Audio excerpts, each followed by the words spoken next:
Yo Vesto, let's do it. I miss a real darling you are. I focus. Hey, nangoti chacha daima ngonipa power. Ashaya zvinhu zvacho ini zvakafawa. Parikuda revelation ndafuka mandana mata ndashaya meditation. Zvinhu zvandisonanidza kuita kunge hembe. Ndakazvitakura musoro kuita semugwende. Penyu wacho wakanaka kuita sezviroto. Ndakoti chacha famba nene ina ndidi hondo. Upenyu wangu zamakandipa zamasimba zvese zvangu.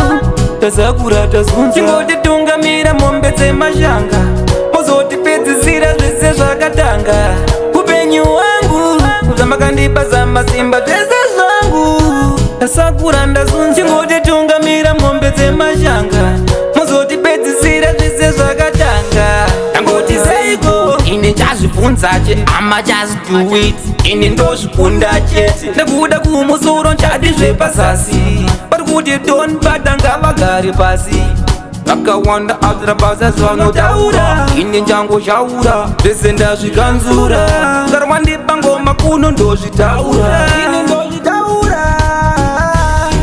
Upenyu wangu zamakandipa zamasimba zvese zvangu. Tasakura tazunza chingotitungamira mombe dzemashanga. Mozotipedzisira zvese zvakatanga. Upenyu wangu zamakandipa zamasimba zvese zvangu. Tasakura ndazunza chingotitungamira mombe dzemashanga.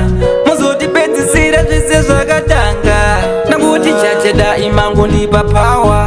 Ashaya zvinhu zvacho ini zvakafawa. Parikuda revelation ndafuka mandana mata ndashaya meditation. Zvinhu zvandisonanidza kuita kunge hembe. Ndakazvitakura musoro kuita semugwende. Penyu wacho wakanaka kuita sezviroto. Ndakoti chacha famba nene ina ndidi hondo. Upenyu wangu zamakandipa zamasimba zvese zvangu. Tasakura tazunza chingotitungamira mombe dzemashanga. Mozotipedzisira zvese zvakatanga. Upenyu wangu zamakandipa zamasimba zvese zvangu. Tasakura ndazunza chingotitungamira mombe dzemashanga. Mozotipedzisira zvese zvakatanga.